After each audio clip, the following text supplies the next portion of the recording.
Thank you for being the most incredible audience today and being a part of something that is so important going forward, because ultimately the end goal is that we must be saving our children from satanic ritual abuse.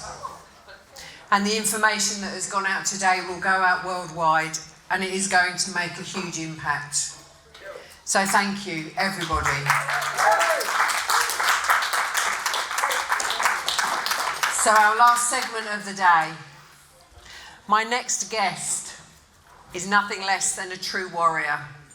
A warrior that fights for the children with all her heart and soul. I first met Alison a couple of years ago when I went to support her at her very first public whistleblowing event. I was so impressed with her courage, and it was an honour to speak alongside her that day. I am now so lucky to be able to call her my friend.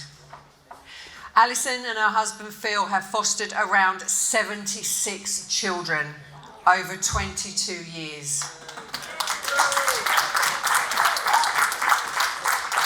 And I have not a doubt in my mind that they have made a difference to every single one of those children's lives. They have worked for multiple local authorities throughout the UK. They also became adopters of a daughter alongside their 4 other children. Alison has linked the horrors that go on within child services to that of satanic ritual abuse. And her fighting spirit will never allow her to be silenced. Please give a very warm and well-deserved welcome to Alison Hocking. Don't melt me before I get going, but I'm going to give as much information as I can. This is from my perspective, my journey, my 22 years. I'm not speaking on behalf of my husband. I'm speaking for me of what I wake up in the night of and think about and how I connect it. So I've pulled out 2 or 3 that I feel will help people and survivors, because you need to understand that when I did it for the 22 years, until the day I heard the live of Jeanette on John Wedge's, where I connected with her instantly in my heart and wanted to follow her, get to every protest, whatever. Up until then, we gave everything we had to every child we cared for. Along with our own children, it caused no end of issues because we shared everything. Hannah wrote a poem when she was young that said, The Foster Kid, it was called, but when I found it and read it till the end, it ended up saying, you're my sister, you're my this, my that, and I love you. And it was like, our own children had to live with a lot. And social workers know, certain social workers know exactly what's going on. So all I can speak about is the people that I've come across, okay? Because I cannot believe all the professionals I was involved with.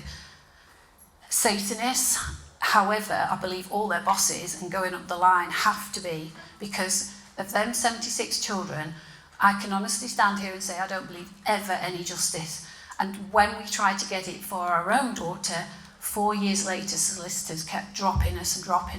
So there has to be a hierarchy that stops it, that wears you out, that drains you, that attacks you, that serves me a Section 47 on my mental health when I'm trying to get expert help for a child that's doing all sorts. So, child A, okay, a teenager comes to us on respite, 2 weeks respite. She loves being with us. I love every child that came anywhere near us. I just have that ability. I just want to. I'm cautious and careful, try not to overwhelm them, but most children want to be listened to and loved, and there's practical ways of doing it without, even children who've been abused, because you don't touch them in the way or a normal hug, or you learn to listen to their body language. And I'm trained in a bit of body language because I've been a homeopath also for 20 years and got my own clinic. And you learn to suss people out and withdraw and see what children actually offer you. But this teenager came, She didn't want to leave us. Anyway, the social worker said she'll be lucky to be alive by the time she's 16. She was doing serious suicide attempts, serious self-harming to the point of needing hospitalisation. But we said, yeah, we had a vacancy. We said yes. We adored her, loved her, but very, very, very soon the general public were phoning for ambulances for her because she looked like she was fitting on a bus. So the ambulance would come, we'd be told to get to A&E, they'd say she's attention seeking. However, it did look, visually like a child having a fit, a teenager having a fit. So then, very, very soon, she started to do the same in our home, in her bedroom, and she'd fall to the floor, and she'd look like she was fitting, but to me, it went further. And I can only say what I saw, right? And it is graphic and horrible, but I'm trying to speak as a supporter, doing your best, never having been attacked myself, seeing what I see, and we had all these professionals we have to tell things to, but basically it looked like she was being raped because of the position she was in, the way she was screaming and rocking, what she said, the way she thrashed around. And I just instinctively used to throw pillows on the floor and try and get to her forehead, because I knew that if you could just stroke, because of your vagus nerve, you can just get anywhere near, because she was hurting herself. So I'd write that down in the daily diary, but a social worker would say to me, you can't say that you think she, but that is, so I did write that down, but that wouldn't go any further because they won't take that any further. Now I know, my goodness me, they shut us up all the time. They shut me up for 22 years. Not now. No, never, ever. I actually don't think the service is fit for purpose anymore. I wouldn't encourage anybody to be a foster carer, but I know there's other things we can do. So, anyway, with that particular girlie, as time went on, she disclosed to me, we met her family. And Karen Brewer, wherever you are teaching me so much through humour, and it helps. But she sort of gives you an idea of what people are like. And I've looked back and I've thought, that is what the mother looked like. She did have a page boy. She was very cold and unfriendly, the mother. But the dad was gregarious. He was handsome. He was a top orthodontic dentist. He flew out to Somalia charities. What's that about? It's like tick, tick, tick, tick. And then the auntie in mental institution permanently. What? So it's like, oh my goodness, this couldn't be. But then the girlie discloses that as a small blonde child, she was passed around a big circle of men and abused all the way around. Tell them that as well. She continues to have flashbacks, etc. And to cut a massive long story short, the police did get involved because, it became what she was saying. And I was taken to a safe, meant to be where the police do their videos with the screens and glass and everything. And I was behind there with a constable or whatever he was. And she evidenced in a thing on her own for hours, incredible stuff. And I remember thinking, she fell to the floor, she still flashbacked. I remember thinking, well, there's your evidence. Surely that's going to get all of that. Because she said it was her uncle as well. She didn't say their dad, she didn't say this, she didn't say that, she said uncle. And I now know uncles mean a lot of things as well. So anyway, honestly, if you'd have seen that evidence is somewhere, right? But guess what the police did with that?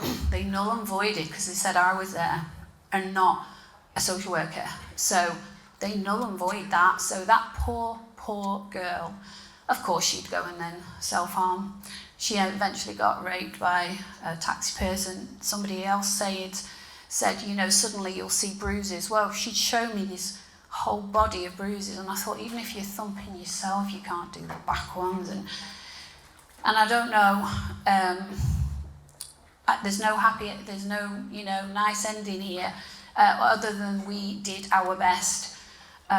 But that's the type of placement we got. That's the damage level. So people, saying, I'll work for an agency, I'll do this, I'll offer my lovely home, to a child.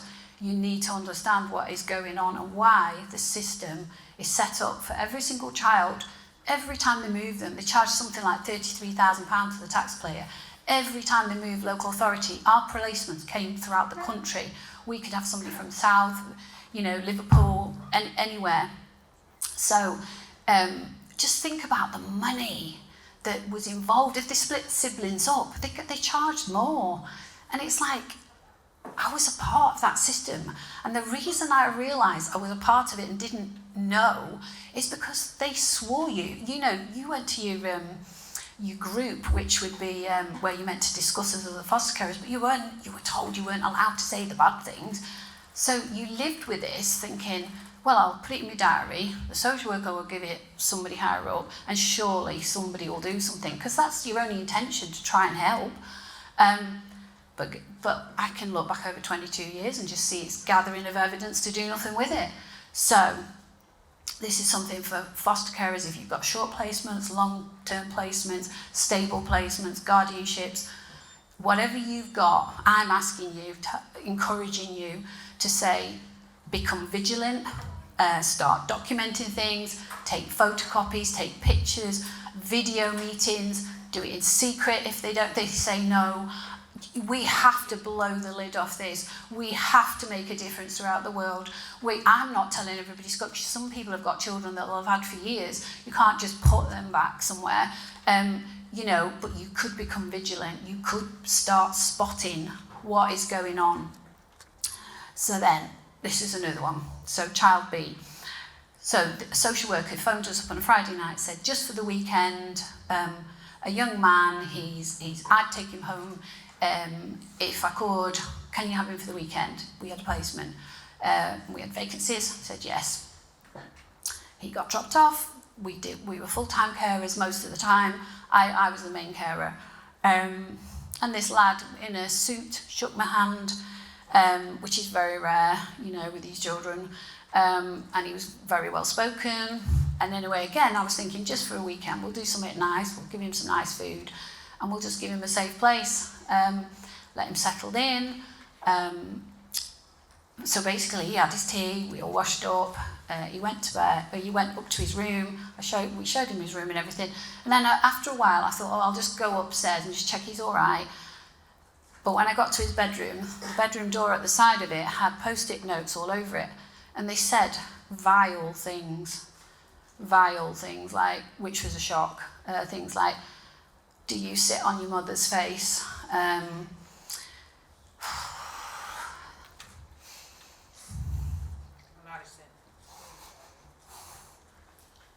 pitched a note now linked to Satan again.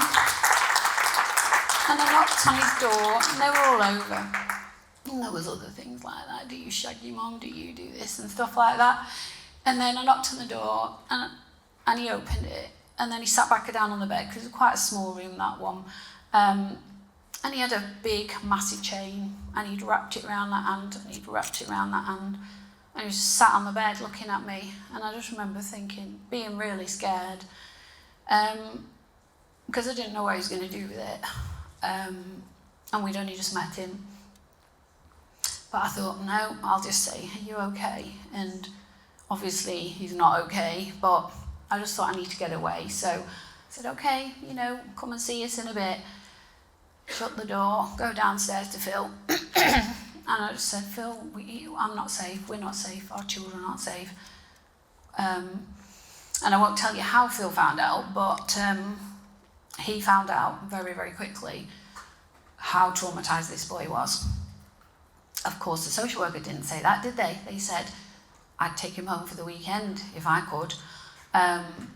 But what does that mean nowadays? Do you know what I mean? I don't trust anything with anybody anymore, because you just don't know. So Phil got on the phone to people, and he made sure that boy was okay for the night. We meant to have him 2 nights, and he made sure somebody came and picked him up the next day. When I shared that with Jeanette, she shared that in a very short amount of time, he'd felt safe enough to try and display his pain, his trauma, what he was going through, because obviously nobody was listening to that either. So I found that hard. And then the last one, we had brothers, and we had them quite a couple of years. and they were, I'm not going to say the names, I don't want to give too much away, but a certain age, but just under teenagers. Anyway, these boys smeared feces all around our toilets. Now, that isn't completely uncommon, but now I'm learning anything to do with bottoms and poo and things like that. Wee everywhere. They were very, in a bad way, the boys were. So Phil used to do loads with them, take them assault courses, just get the energy out of them. They loved him. We got them on brilliant food because they were poorly as well.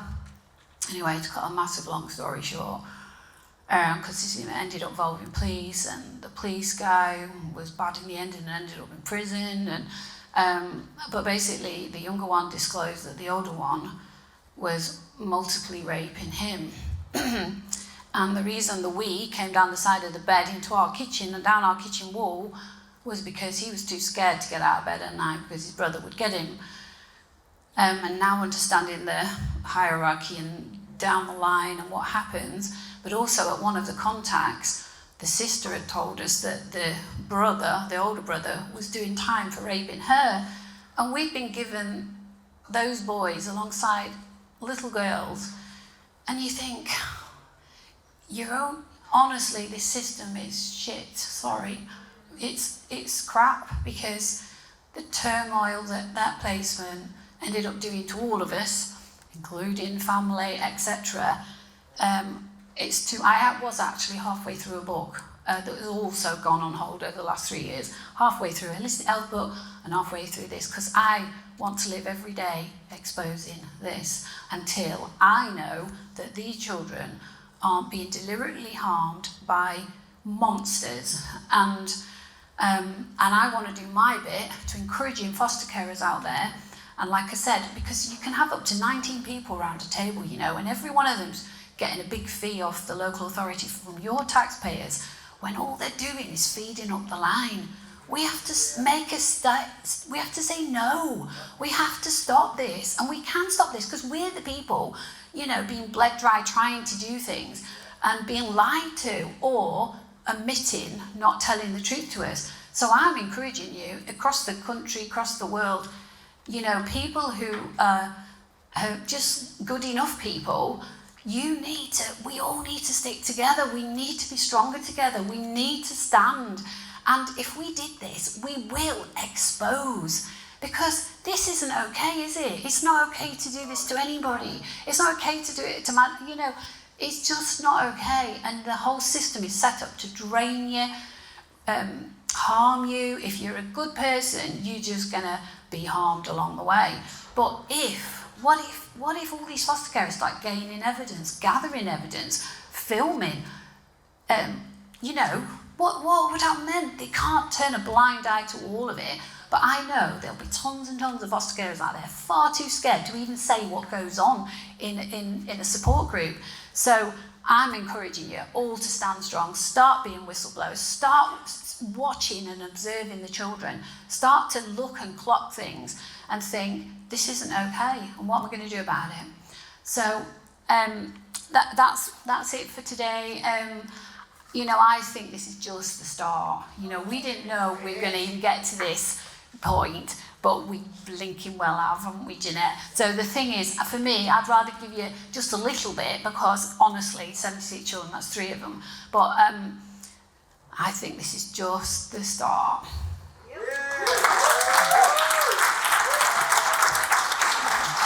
Our next speaker is all the way from Australia. This is an international conference. So we are proving that this is happening all around the world, and our next speaker is going to give you hard factual evidence of her own situation.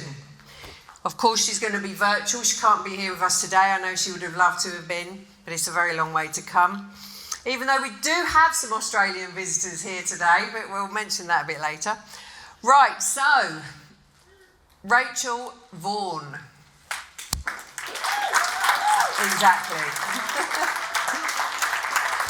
Not only a dear friend of mine that has picked me up off the floor many, many times, supported me many, many times, but is one of the warriors and SRA survivors in this world that I respect the most.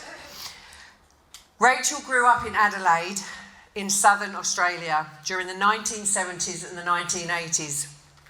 Rachel's father, Alan Maxwell McIntyre's bloodline, hails from the Kennedy family, one of the 13 Illuminati bloodlines.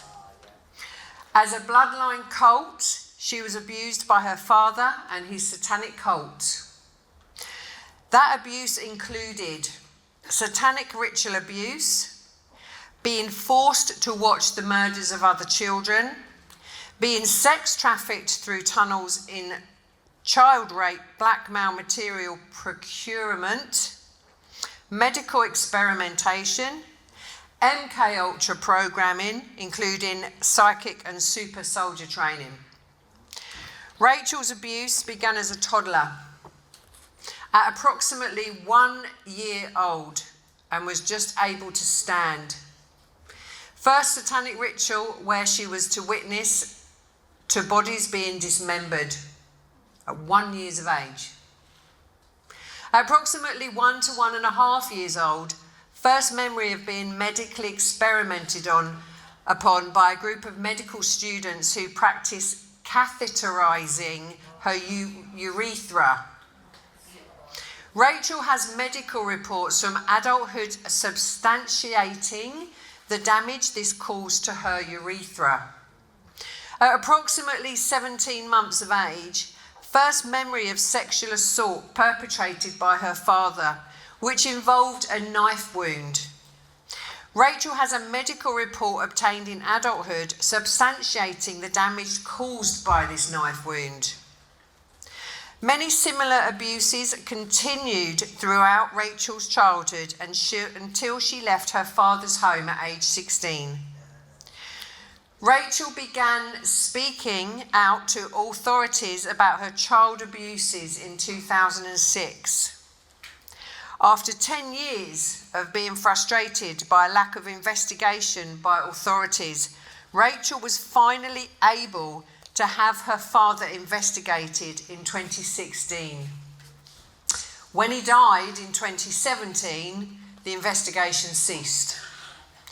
Rachel attempted for a further 2 years to have authorities investigate her father's 2 former properties for the human remains he buried there. But when every avenue and authority had been contacted to no avail, Rachel began going public with a series of interviews in 2018. Since that time, Rachel has spoken in over 40 interviews and speaking events to bring attention to her father's crimes and those of his accomplices, as well as the well-established cult of cover-up in Adelaide and Australia-wide. Today, Rachel will be presenting her undeniable evidence that proves the corruption of justice within satanic ritual abuse. This corruption of justice is all too common, and yet another thread that runs through the stories of survivors of satanic ritual abuse. I too have my own experience of the crimes committed against me being covered up and the corrupt system that so clearly failed me and deliberately diminished my truth. I am one of many survivors that have taken the police to mass graves, shallow graves, ritual sites, and places where I and many other children were held captive. The most glaringly obvious question for the world to ask is why? Why do our police not act or investigate? So it's safe to say that our fight for justice is one that we must never give up on. So all that said, I'm absolutely thrilled to introduce you to you, all the way from Australia, the unstoppable warrior that is Rachel Vaughan. Hello, my name is Rachel Vaughan. I am a childhood survivor of satanic ritual abuse, medical experimentation and MK Ultra mind control programming. In the 1970s and 1980s, as I grew up in Adelaide, South Australia, I was abused by my father, Alan Maxwell McIntyre, and several members of a pedophile ring, which is also a satanic cult. I have spent the past 17 years imploring authorities in my country over 100 individuals in over 21 different positions of authority, both state and federal, to investigate my father's crimes and those of his accomplices. To date, there are 2 properties that used to belong to my father, he's now deceased, that need to be investigated for the children's remains that are buried there. The fact that such an investigation has not yet occurred is proof that there, especially considering all the evidence I'm going to be providing to you today, it's proof that there is a well-established cult in my city and Australia-wide that is covering up these crimes. Now, if you're in doubt that a satanic cult exists in Adelaide, all you need to do is go to the Satanic Temple website, and I'll be sharing some screen grabs now to show you just a little of what I've discovered. So there are regular meetups in Adelaide, according to the Satanic Temple website. There is a very well-established group of individuals who run the City of Adelaide and protect one another from investigation and prosecution. They exist in government, politics, the judiciary, law enforcement, in the media, the medical fraternity, and many other institutions. One need only read the 2020 Guardian article titled "The Room of the Dead" to get a taste of the origins of this establishment. From the 1860s and well into the 20th century, Adelaide's tight government, medical, bureaucratic, academic and museological elite customarily stole and swapped the remains of thousands of mostly Indigenous individuals through a range of personal relationships between establishment individuals connected to the University of Adelaide Medical School, the South Australian Museum, the morgue, the asylum, the Aborigines Protection Board and Adelaide Hospital. Thousands of bodies were stolen, collected and traded locally, nationally and internationally. They included skeletons stolen in their hundreds from ancient burial grounds. Others were collected upon request by frontier workers and police who either came across the dead or killed the living so as to make them collectible. It is no coincidence some of the skulls in the collection bear bullet holes. What this article describes sounds horribly familiar to what most of us here today have heard of, or even had the misfortune of participating in: human hunting activities for the purpose of collecting trophies. Some of those trophies were traded for money, whilst others were retained in personal collections. A further perusal of the Satanic Temple website shows that the whole of Australia is considered a chapter of that temple.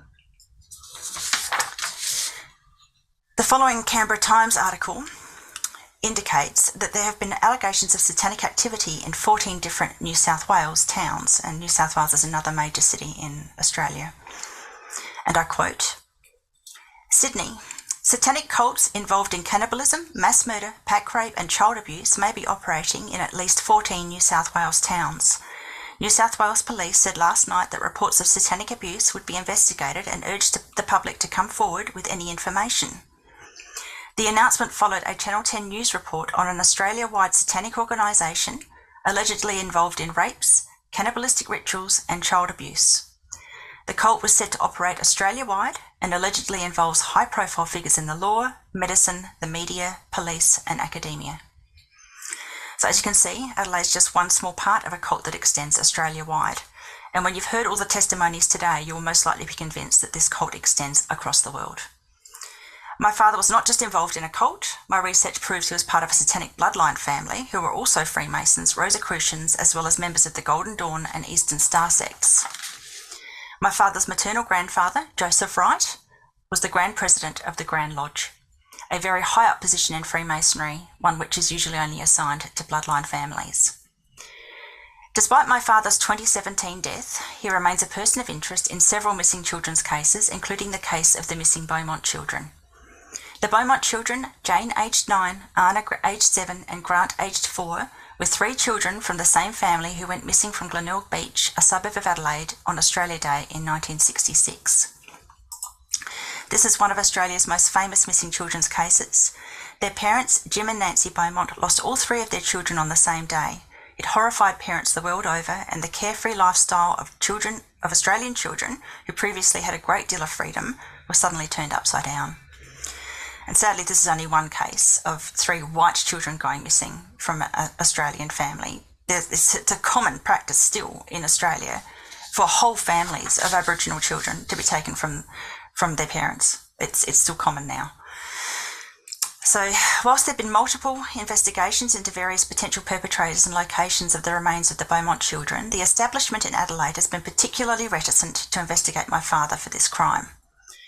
My brother Andrew McIntyre fervently believes that the remains of the 3 Beaumont children can be located in a sinkhole at our father's former property at McIntyre Place, Stansbury, on the Yorke Peninsula of South Australia. Andrew was successful in having another person of interest in the disappearance of the 3 Beaumont children, and a close friend of our father, Anthony Munro, incarcerated in 2016 for the rape that Munro perpetrated against Andrew when he was a child. And there was another person who was involved in that incarceration, but he doesn't wish to be named, but he's another hero. It took 10 years of lobbying for Munro to be investigated and charged for his crimes against my brother and this other victim. 10 years of constant lobbying. And Munro's now on his 3rd conviction for child rape offences. So this is my father, Alan Maxwell McIntyre Munro, and my brother Andrew, outside the back of our Edwardstown home. So in 2015, my father famously admitted on camera that Anthony Munro brought the 3 dead Beaumont children to our Edwardstown home in the boot of a car. This confession was first made and at first published in Adelaide's main newspaper, The Advertiser, in 2015. So after my father's death, the footage of this confession was released in mainstream news program Today Tonight, and you can see that on my YouTube channel. Despite my father's confession and my sister Ruth's official allegations since 2006 that she saw Jane, Anna and Grant Beaumont deceased in the boot of our father's vehicle, a white Ford Zephyr, on the day they went missing, South Australian police have flatly refused to investigate either of my father's former properties for the remains of the children he buried there. And this is not just the Beaumont children being buried at Stansbury. I saw 2 children buried at the Edwardstown property where I grew up. My brother Andrew McIntyre was also present on the day that the dead children were brought to our family home in our father's car. There are multiple videos of my brother describing the events of that day on my YouTube, BitChute and Rumble channels. In one particular video by filmmaker Dee McLaughlin, Andrew describes a regular diving expedition that he, our father, Anthony Munro and several other persons of interest were taking part in at Glenelg Beach in the weeks and days prior to the disappearance of the Beaumont children. This diary is considered compelling evidence. My father was also employed as a telecommunications officer and line tapper at the nearby Glenelg Telecommunications Exchange, which gave him further reason to be present at Glenelg Beach on the day the children went missing. Bizarrely, my father wrote to my mother on the 14th of January 2009 in an attempt to secure an alibi for the day the Beaumont children went missing. So we refer to this document as his blackmail for alibi letter because he insinuates he's going to out my mother for some minor indiscretions if she doesn't furnish him with an alibi. And it's interesting, I'll read out an excerpt from the letter because it mentions a particular name which is of interest. So this is my father in 2009 writing to my mother. Can you remember Australia Day 1966? We had been going out for about 2 months and of course we spent that day together. There was a long weekend in January when I went craig diving at Robe with Kevin Brandon, Bob Matulik and another who was later killed at Port Stanek by a shark. I wasn't even living at Macklin Street but living with my parents at that time, which is hilarious because his parents broke up when he was a child. They'd been divorced for a very long time. I remember driving you home after work at one time and Mr. Mullins followed us and I took a photograph of a sunset. Now, I've got I've got the original of this letter. He signed it. I know that my mother remembers specifically that my father did not have a date. They had planned to, and he pulled out at the last minute, ringing her the night before and cancelling. She was very miffed about this because her home circumstances weren't great and she had to get permission to go out. There was 16 years age difference between them. She was only 20 and he was 36, 37 at the time. So she had to ask for permission to go and see this much older man. So she knows she didn't spend that day with him. It's very interesting that my father names a Mr. Mullins in this letter. There's an author of the same surname who's written extensively about his theory that the Beaumont children were abducted by a man named Harry Phipps. So it's on this theory of Mullins that an area of Phipps' former Castilloy factory in North Plympton was excavated in 2018. That dig cost taxpayers $250,000 and yielded nothing but animal bones. A forensic dig at my father's former properties at Stansbury would cost about $46,000. That's what we've costed it at, just for a private dig, proper forensic dig. But unfortunately, police won't force the dig to occur, and the current owners refuse to allow it to happen. So in the aforementioned footage that I mentioned from by Dee McLaughlin, the interview with my brother, Andrew discusses the compelling reasons why he believes the Beaumont children are buried at Stansbury. He also holds up a photograph of our sister Claire, who's now deceased. She died in very, very strange circumstances in 2009. And Claire in that photograph is clutching a towel, which is of significance because it appeared in the family towel collection just after the Beaumont children went missing. And a very similar looking towel is shown up in the Mullins book that I mentioned earlier.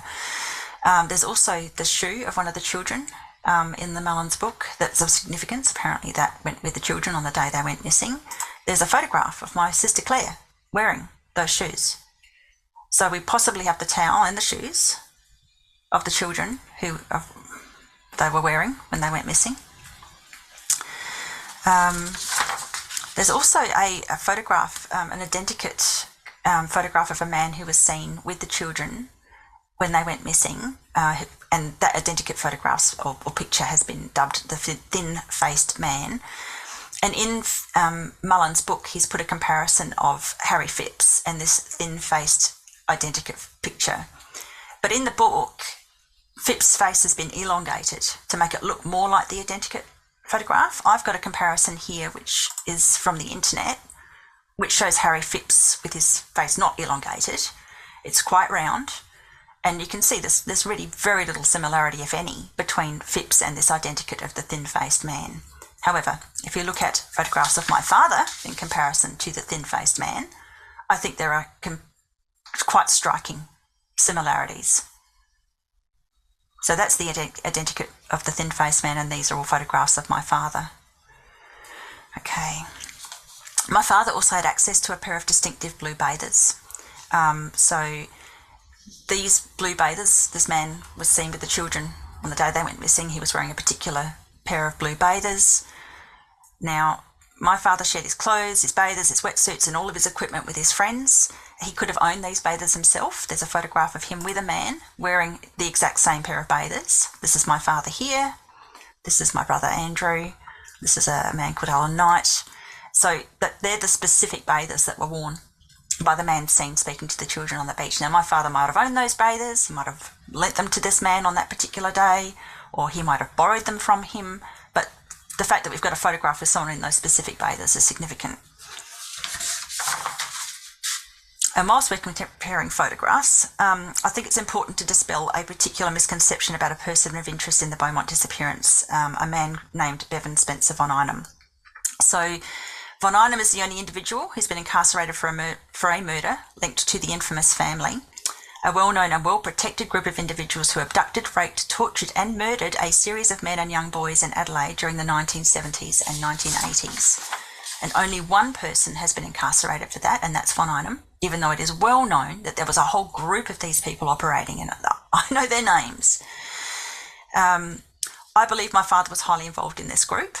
I think that the family murders were simply an extension of my father's satanic group and their murder spree.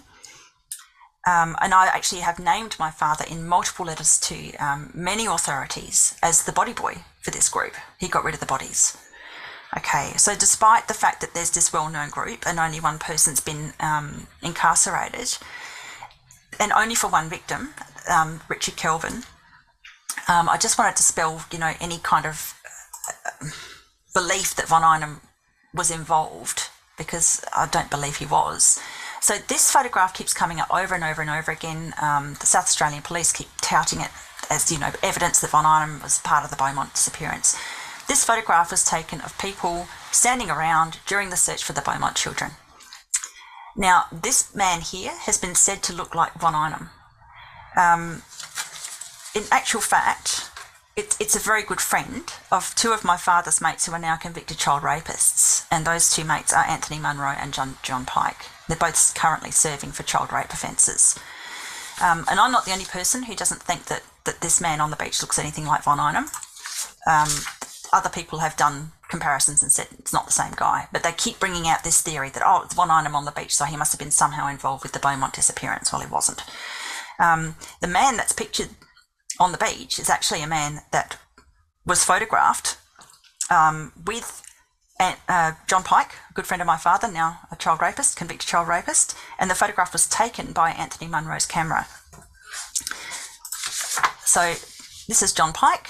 This is a young boy called Philip who died very young in very suspicious circumstances. This is the white Ford Zephyr, often mentioned, that the Beaumont children were transported in the boot of the car. And this is Brian. So if we compare, it's an uncanny likeness. Same glasses, same nose, same lips. There's opposing ears, but even the ears are similar, even though they're on different sides of the head. The hair, everything. It's the same guy. So the theory about Phipps being the person who abducted the Beaumont children it's flimsy in comparison to all the evidence proving my father was involved in this case. So I'm just going to recap some of that evidence that involves my father with this case. Number one, my father's videotaped confession that the dead Beaumont children were brought by Anthony Munro to our Edwardstown home in the boot of a car on the day they went missing. Secondly, my sister Ruth's allegation she saw the deceased Beaumont children in the boot of our father's car on the day they went missing. Andrew's allegation of seeing blood and sand in Munro's car and the strange behaviour of Munro and our father on the day they went missing. Andrew's backed up, his credibility is backed up by the fact that he got Munro incarcerated. And by the way, Munro's never contested the 15-page statutory declaration by Andrew of all the abuses that Munro perpetrated against him, which is just unheard of in a child rape case. The pedophile always contests, but Munro didn't want to contest Andrew's allegations because he didn't want to answer questions about the Beaumont children in court. There is my father's work at the Glenelg Telecom Exchange. It brought him close to Glenelg Beach in the days and weeks leading up to their disappearance. There's the diary linking my father, Munro, and several other persons of interest to the beach in the days and weeks leading up to the disappearance. The photograph of what may have been one of the Beaumont children's towels in our sister Claire's hand. The shoes that Claire is wearing in that photograph. The photographic evidence of the blue bathers, which my father had access to or owned. Andrew's experiences with Anthony Munro in the weeks after the Beaumont disappearance, when Munro raced Andrew in his car to Stansbury to show him that the sinkhole at Stansbury had been filled in. And finally, my father's uncanny resemblance to the identical photo of the thin-faced man. Okay, so this collective evidence has been proven compelling enough for over 35,500 people to sign a petition imploring South Australian police to excavate the sinkhole at my father's former property at Stansbury for the remains of the Beaumont children. But South Australian police remain suspiciously reticent to do so, even though they've made repeated statements saying that they would leave no stone unturned. And it would literally just be a few stones and a bit of dirt to move to get to the sinkhole. There's further evidence linking my father to two other high-profile missing children's cases, both of which the South Australian Federal Police refused to investigate him for.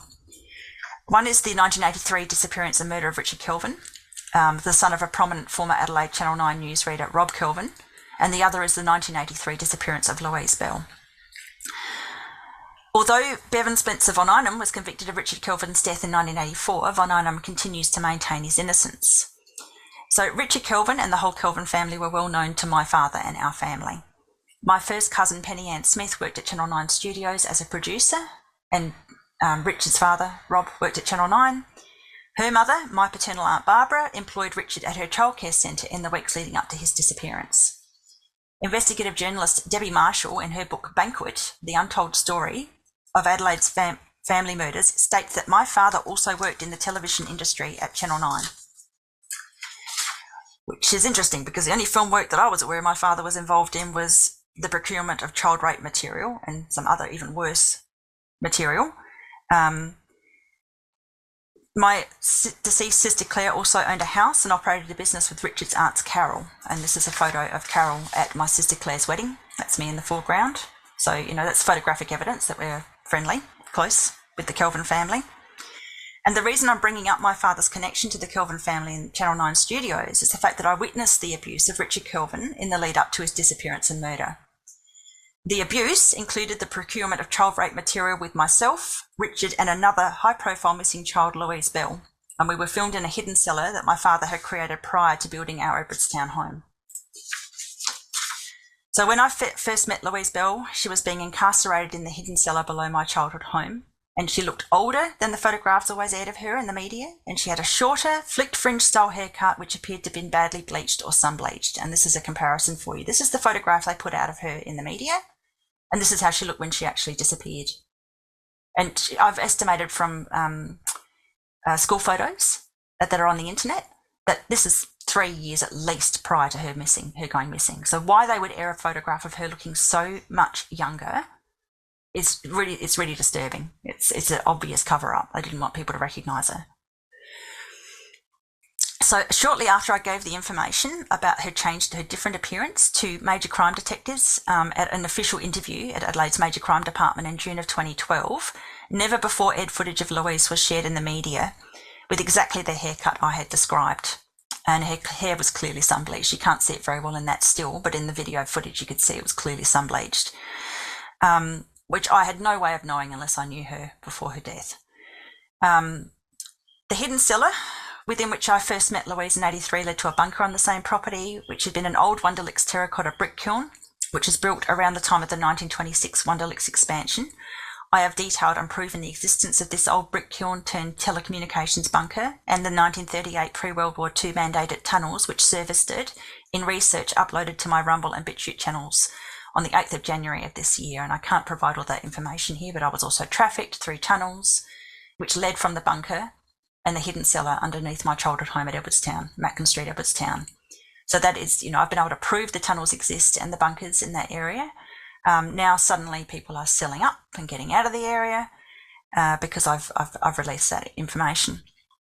I've been officially alleging since 2017 that my father filmed myself with missing children Louise Bell and Richard Kelvin, and I've also been officially alleging since 2009 that on or around my 10th birthday in September 1983 I was forced to witness my father murdering Louise Bell. Despite the fact that Louise Bell went missing in January 83 and Richard Kelvin went missing in June of 1983, 6 months apart, the police and the media have never correlated their disappearances. It's just bizarre. Both from the same city. Both went missing in Adelaide. And there's so much evidence proving that I was witness to Louise Bell's abuse and murder. I can't provide it all here today, but again, I've uploaded it to my BitChute and Rumble channels on 22nd of January of this year, so that's also available if people want to go and have a look at that. It's compelling. Which leads me to introduce yet another of my father's very close mates, who's now a convicted pedophile. So that's ex-Chief Inspector of Police Graham Bennett Fraser. So Fraser joins Anthony Munro and John Pike as another of my father's very good friends who has been incarcerated for child rape. During the time Louise was held captive under my father's former Edwardstown home, Chief Inspector Graham Bennett Fraser was filmed with us committing sexual acts. Fraser was a resident in North Adelaide at this time. He was also an acting police officer in Minlaton during his career in Sapole, and Minlaton is a nearby town to Stansbury. During Louise Bell's incarceration under the family home, North Adelaide resident Richard Kelvin was brought into the hidden cellar by Graham Bennett Fraser and another man, and they were filmed, and we were all filmed together. So former Chief Inspector Fraser had pleaded guilty to and served a 9-year prison sentence for 7 counts of indecent assault against 2 adolescent girls who were 9 and 14 at the time they were abused between 1980 and 1983. So he abused Louise and I in 1983. He brought Richard Kelvin into the underground cellar in 1983. He was only demoted at the time that the 2 girls who got him incarcerated made reports about him in 1986, and all he got was a demotion at that time. He was protected by police, basically. So you can see here, it's just disgusting. It goes on. So finally the girls got to get their justice.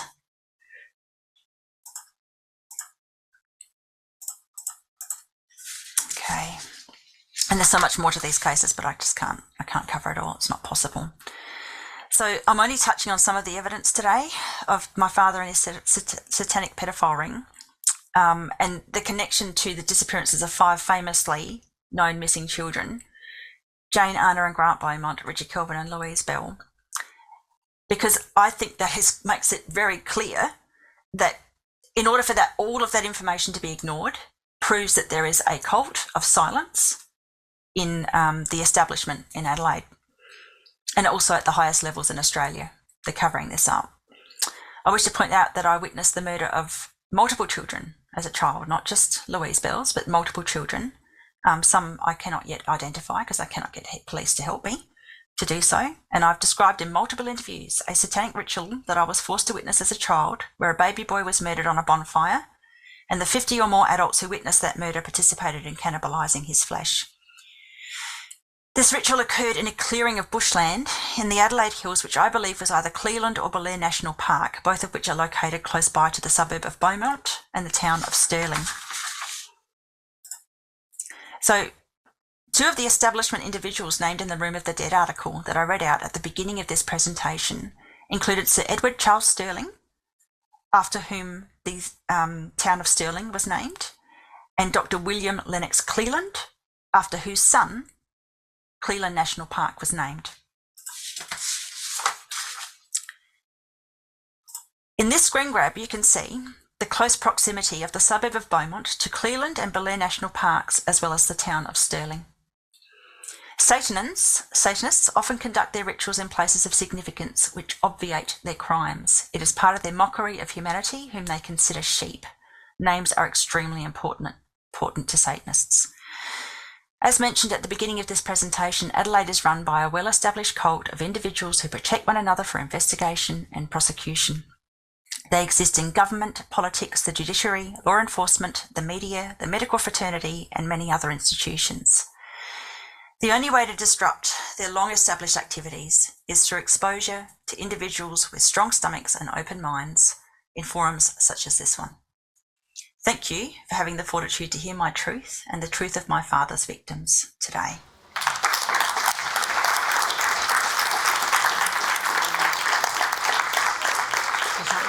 Thank you, guys. That was Rachel Vaughan. Can we just give another round of applause? I mean, that is what we call undeniable evidence.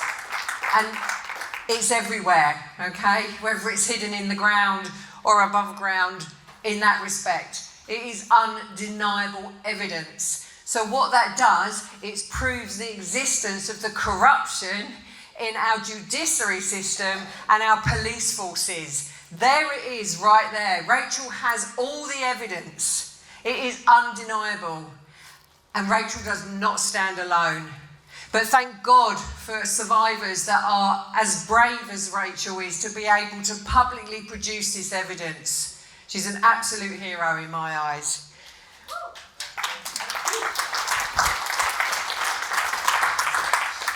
Our next guest comes from Germany. He has previously worked for around 15 years in international law firms as a German attorney.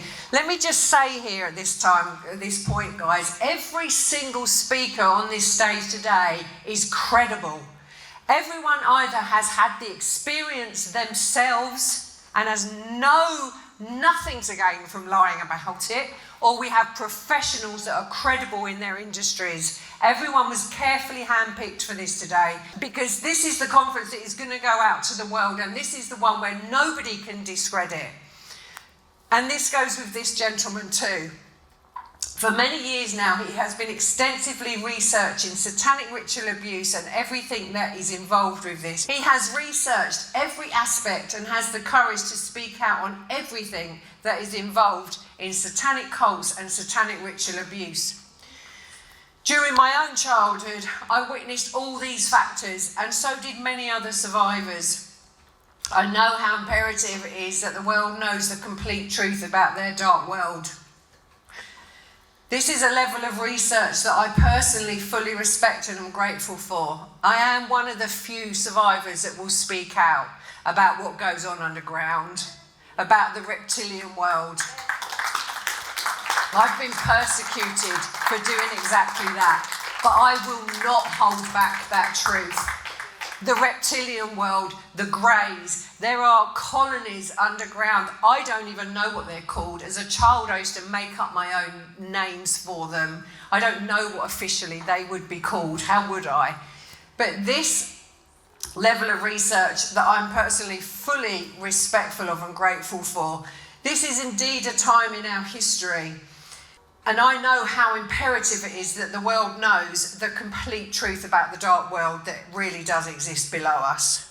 This is indeed a time in our history where we now need to be exposing the complete truth around this evil. We cannot be holding back anymore through fear of being mocked. You know, I mean, we've lived like that anyway, SRA survivors. We've been labelled, we've been mocked. There's nothing that hasn't been done to try and ensure our silence. So why should, we can't hold back on these last aspects. And the reptilian world and the underground world, and the greys and all those colonies that are underground, well, they're overground too now, obviously. The reptilians walk amongst us. But we cannot hold back that truth. We have to tell you all what is going on. Because if we leave out a chunk of it through fear of more mockery, we're never, ever, ever going to expose it fully. And then we will never win this war against the darkness. So I have so much respect for this next speaker. This is indeed a time in our history where we now need to be exposing the complete truth around this evil. So it really does give me great satisfaction to introduce to you Dr. Marcel Polte from Germany. Thank you very much.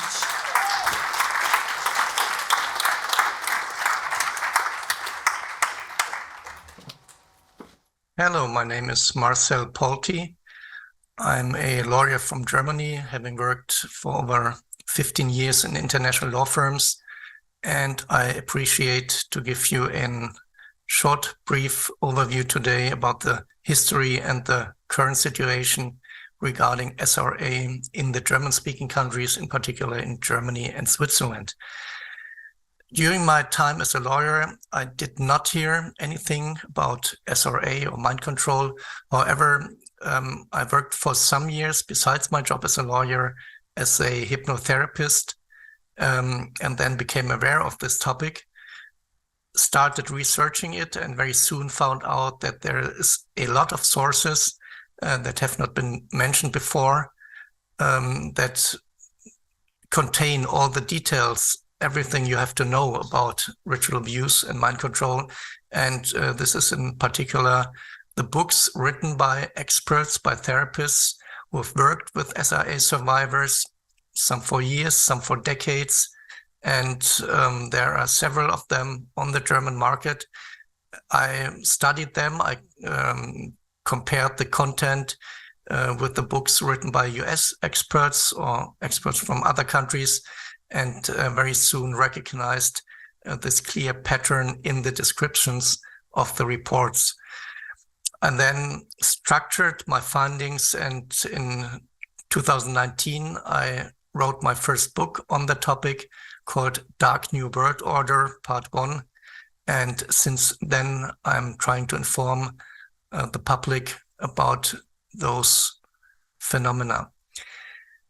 To start with the history in Germany, from what I understand, everything started with a book written in 1995 by the German psychologist Michaela Huber called Multiple Personalities.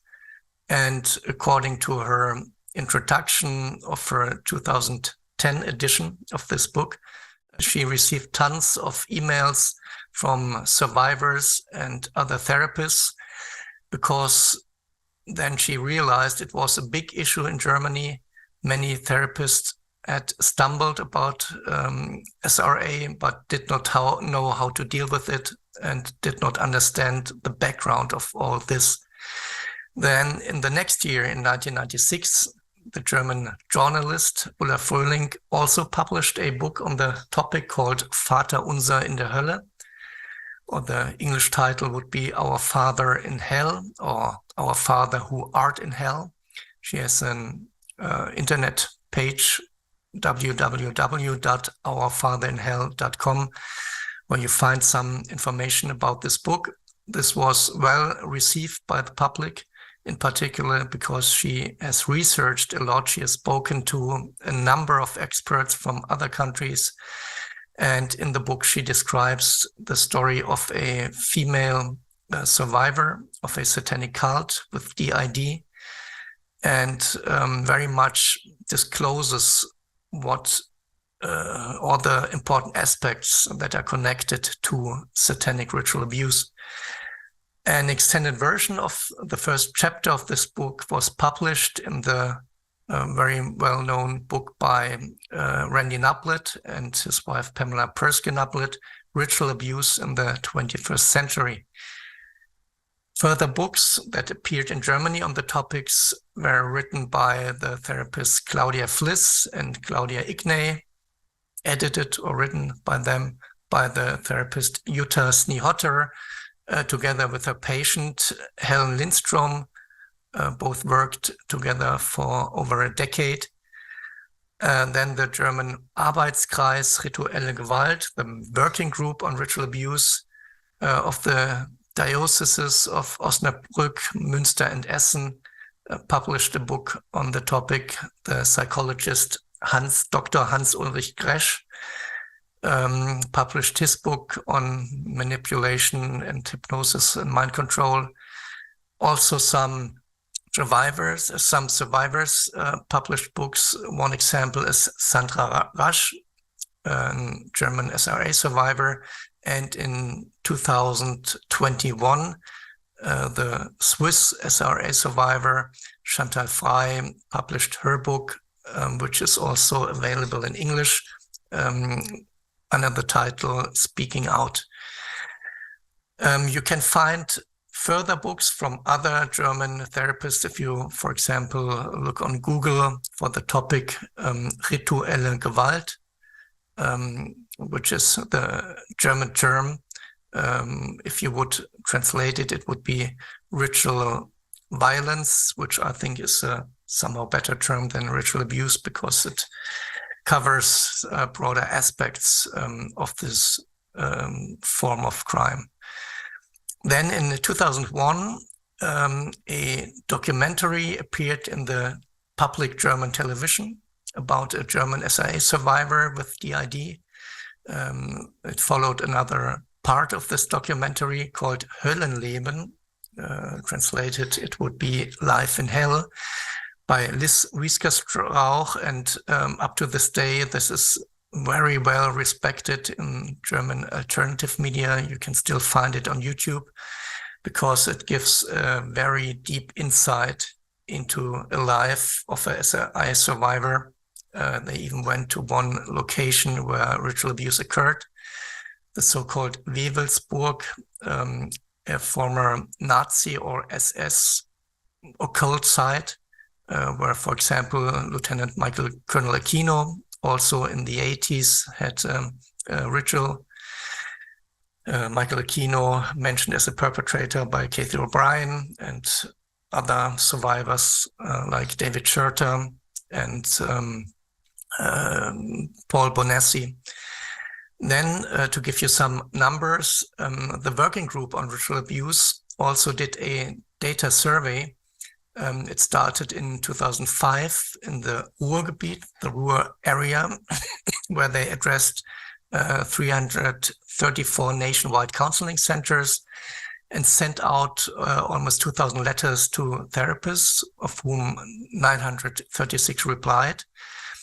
And 7% of the therapists had patients that experienced SRA, which is 72 cases.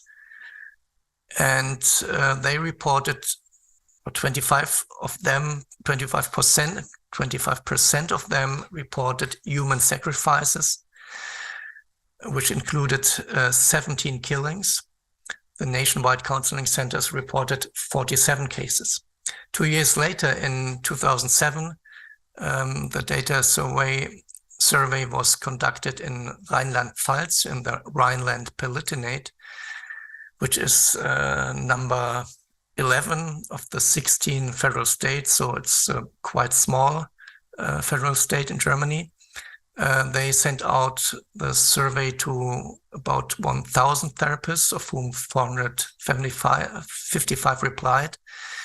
And 12% of them reported experiences with SRA patients. It were 63 cases that were considered credible, and those cases included 23 killings. In the same year, they sent out another survey in the federal state of Saarland, which is number 12, so an even smaller state in Germany. And they received 20 cases of SRA that were considered trustworthy with 2 killings. So in total, the data surveys in 2005 and 2007 brought to light 202 legitimate cases with 42 reported murders. I will display a link where you can find an even older data survey covering the period of 1997 to 2005. There were also regular expert conferences on SRA, for example, in September 2017, with 200 participants. It was organized by the Sect Counseling Center of the Diocese of Münster, where a counselor by the name of Brigitte Hahn worked. She was very active in connecting people and informing the public. Most of the participants were other therapists, so this big number of participants already shows that this is a huge topic in the practices of trauma therapists in Germany. In 2019, in May, there was another conference. It also had about 140 participants. Then there was in April 2020 another documentary called Wir sind die Nickis, We Are the Nickis, on the YouTube channel, the online channel of a German newspaper site, which showed the story of a multiple survivor. Also experts speak on this, for example, Michaela Huber that I mentioned before. And something astonishing happened on the 24th of August 2020 in the big German newspaper Frankfurter Allgemeine Zeitung. An article appeared about a whole page of this newspaper. The English title would be "The Result Was Always Abandonment" by Heike Schmoll, and it in detail describes DID as a consequence of ritual abuse. It mentions cults, and in most of the information in this article is based on the findings of a commission which was set up by a resolution of the German Parliament, the UKASK, the Independent Inquiry into Child Sexual Abuse in Germany. They had a study in 2016, an online study in which 174 psychosociological experts or counselors participated. And I want to just give you some of the results. For example, they found out that 81% of the violent crimes are connected to the victim's family, 67% in second generation, so it's clearly an intergenerational phenomenon. And 120 participants, which is 69%, reported of satanic groups.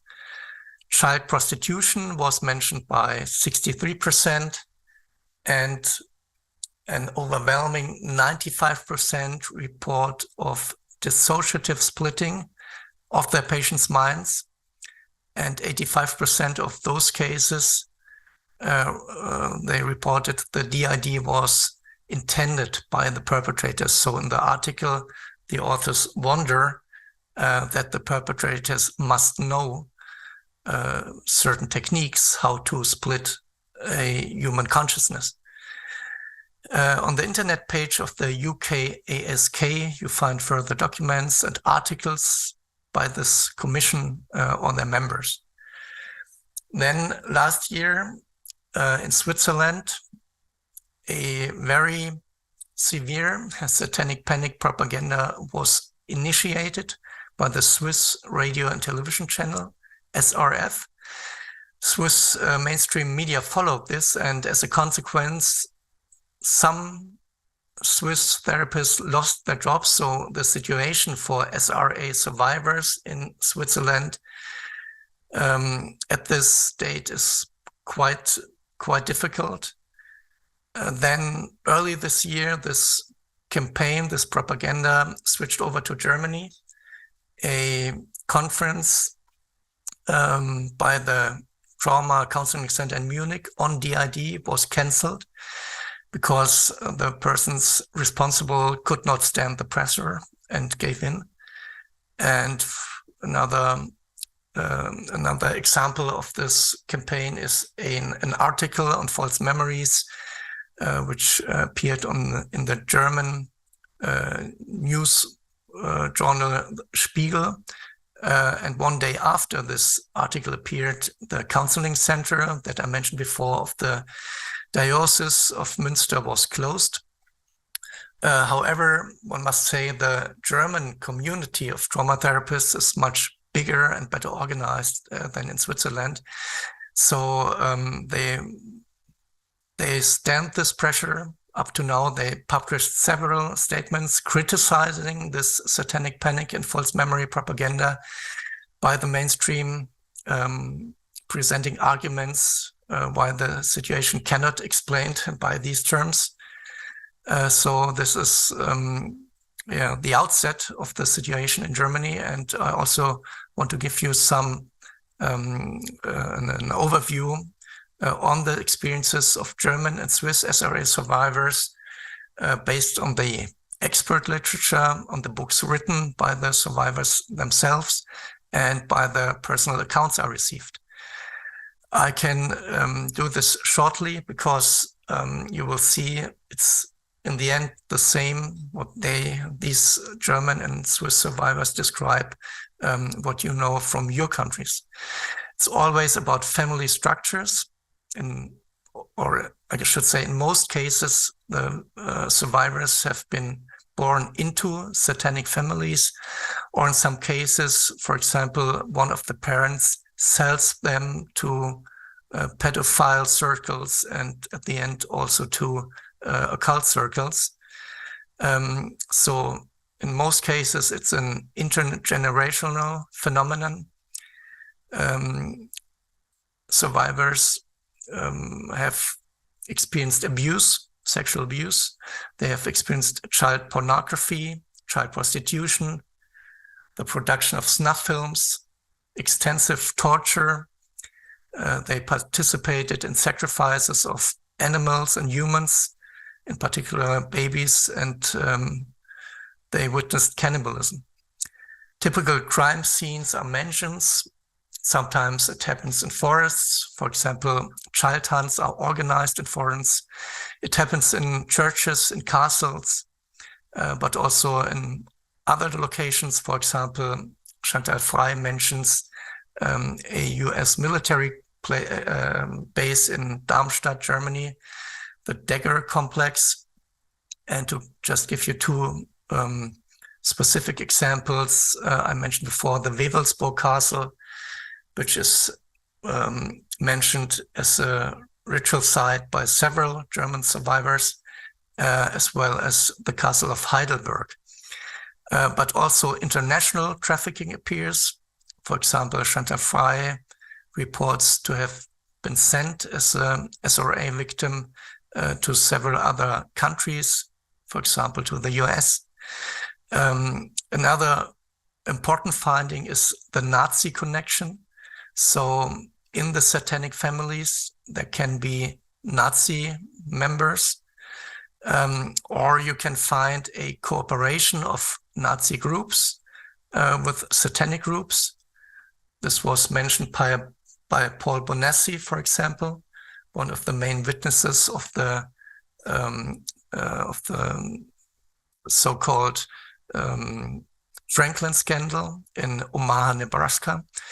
And for me, very astonishing was to find those complex mind control techniques, very sophisticated, with very complex inner worlds created by the perpetrators, with sometimes dozens of inner parts.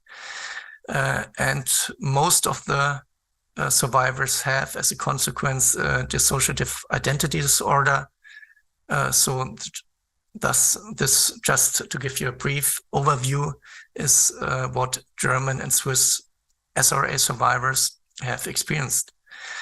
And just to mention some further important sources, if you do not know them already, is the Greenbaum speech by Dr. Corydon Hammond, which you can still find on the internet. Very important also, the minutes of the Advisory Committee on Human Radiation Experiments, a committee that was held in 1995 in Washington, D.C., where 3 survivors of SRA and a therapist spoke in front of this committee, and their accounts were by this have been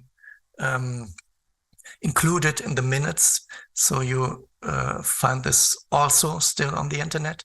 Then I mentioned the Franklin scandal, the Franklin cover-up in Omaha, Nebraska, with important witnesses like Paul Bonessi, the Johnny Gosch abduction, where you also find, for example, an alleged link to Lieutenant Colonel Michael Aquino. And I want to mention the Finders case, where you now even find the documents, very important documents, in the FBI online library. And yeah, I mentioned all those cases, and in particular the sources for every single claim I make in my book, Dark New World Order Part 1. So you find there many more sources to back up all those claims I made. At the end, I just want to mention, because I think it's a very important aspect that is left out regularly, in particular by therapists, that also the non-physical realm of this phenomenon has to be addressed, to be wholly understood. And these are aspects like psychic abilities, like demonic possession or so-called demonic possession. And I just want to mention that, for example, with respect to the psychic abilities in which the perpetrators often show a great interest, you have to know that the so-called Project Stargate by the CIA on the ability of remote viewing is proven by thousands of documents on this Project Stargate, and other projects, or the same project was named before Project Centerlane and so on. And you find all those documents directly on the FOIA, on the Freedom of Information Act internet page of the CIA, detailing the studies done by the CIA, but also operational tasks. You have the accounts of the physicists working with the CIA and of the remote viewers working for the CIA. So there is no doubt that this is real, that this works.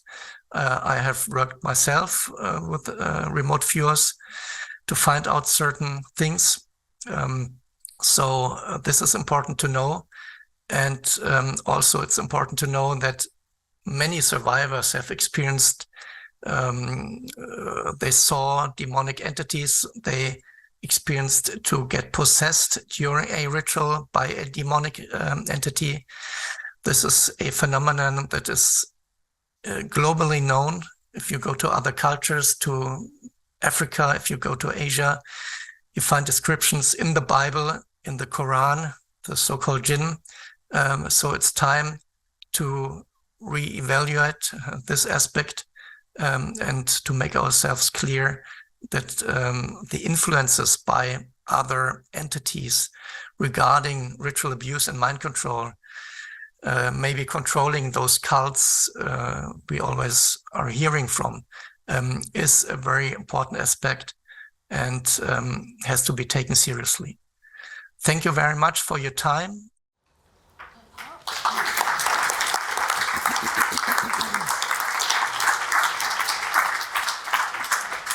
Marcel, Dr. Marcel Polte, thank you very much. The subject's very close to my heart.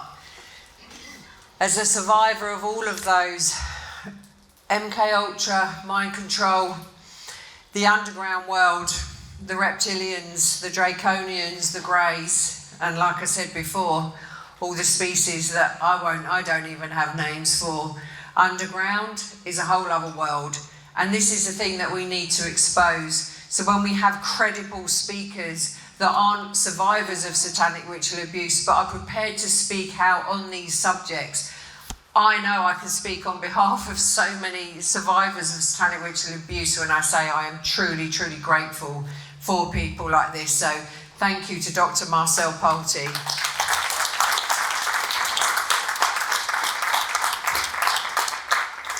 So our final guest of the day, just a short speech, but this wonderful lady couldn't be here with us today. She wanted to be, but unfortunately due to personal circumstances she couldn't make it. But our next guest is beyond impressive, and I cannot even tell you what an honour it has been to work with this incredible lady, and I continue to work with this incredible lady. And like I said, unfortunately due to personal circumstances, she wasn't able to attend in person today, but with her usual determination, because she's a warrior of all warriors, she's put together just a short presentation instead, so we can still have the privilege of learning from her extensive knowledge. She is a multi-Emmy and BAFTA award-winning journalist and documentary director who has been making films for 35 years. Focusing on social issues, child exploitation, abuse, neglect, and contemporary trafficking and slavery. She's filmed in over 70 countries, including China, Philippines, Thailand, Africa, USA, India, Bulgaria, Ukraine, and the UK. Amongst her 125 awards are the BAFTA for the Best Documentary, 5 US Emmys for Outstanding Achievement, the Monte Carlo UNESCO Special Jury Award, and the Robert F. Kennedy Journalism Award. Amongst her most highly regarded films are The Dying Rooms, China's Stolen Children, Children of the Cyber Sex Dens, Cambodia's Child Predator, and Bulgaria's Abandoned Children. And I just want to add here, because Kate is a very humble person, and what she's not letting you know is she had to put her life at risk to do these documentaries. She had to go into China undercover at times when that was far, far too dangerous to expose these orphanages amongst everything else that she's done. Kate's films have created media chaos, of course, instigated worldwide political debate, and have led to the closure of institutes, orphanages, prisons. She's changed laws. She's held child sex abusers up for their crimes. Kate is now developing feature documentaries specifically focused on early child sex abuse, the impacts of severe child trauma and satanic ritual abuse.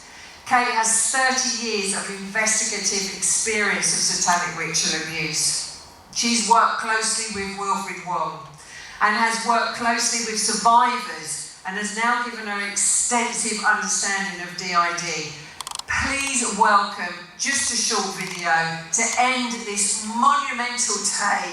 Please welcome the incredible Kate Blewett. My name is Kate Blewett. I'm a television documentary filmmaker, and I've been making films for over 35 years across 60 to 70 countries, covering many, many issues of great importance, such as global trafficking and slavery, the abuse, abandonment, and neglect to death of children. And right across that time, I've also been studying, observing through interviews, and learning about what it's like to be a survivor of satanic ritual abuse, SRA. Once I met the very first survivor and heard her story, I made it a commitment to find out more about this dreadful, dreadful sin against children specifically, and adults as well. I've interviewed over 40 people across the years, and I've documented their stories for my own reference at this point, because I've wanted to see what this is all about, not just in this country, but overseas too. So here I am today, after many years of looking into satanic ritual abuse, and I have to say I have never, ever been so shocked by the traumas and the awful, awful acts, crimes committed against children. My purpose today of speaking out, in the absence of being there, of which I'm very sorry I can't be present there today at the conference, but I want to hold up high dissociative identity disorder, DID. This used to be called multiple personality disorder. And it is a very, very amazing survival technique of the human body, the human mind. When a child is suffering severe trauma, generally from babyhood to the age of 6, 7, 8 years old, DID luckily steps in. Not for all. I know there are always exceptions and there are always individual stories. But DID is a condition, or it's called a disorder, but actually it should be called an order, because it's a survival tool. It allows a child to survive the most hideous of traumas, abuses, and pains.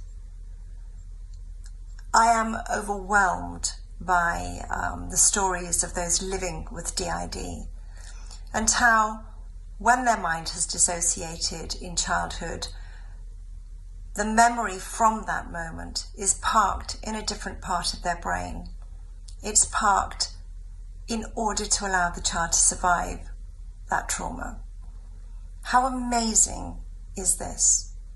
Without dissociative identity, many children would have died, and very sadly, a lot of children have died in the hands of satanic abusers. For those who have survived and are able and strong enough to tell their story, and for those who are living with DID, it is a very, very important impact of the abuse of Satanists or satanic abusers.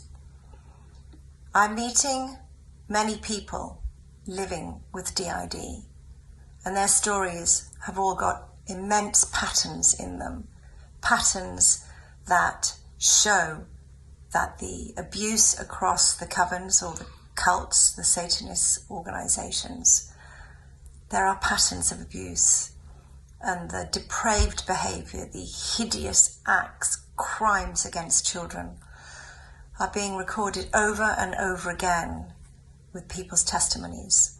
And it is time the world listened to what survivors have to say. And I'm very specifically raising the issue of DID, dissociative identity disorder. This is something I'm focused on and looking at, and will continue to do so. And I really want to raise this high in the conference today. And anybody living with it, step forwards and say, Jeanette is doing a most amazing job organising this conference. Step forward to Jeanette and share, and she will know what to do with each one of you as you step forwards, and hopefully help can come your way. But it's very, very important as survivors to share. And the more DID survivors step forwards, the more we can put together the pattern and the connections with survivors who have suffered in the hands of Satanists. So I wish you all a very, very productive gathering today. It's such an important conference. And Jeanette, thank you for putting this together. You're doing a great job raising awareness. And I hope that my short message today, I hope it can be seen to be a relevant and important message. I will continue to look at SRA. I will continue to meet survivors, and I will continue to look at the impacts very specifically in the area of dissociative identity disorder. So I wish you all well and have a good day today. Take very good care.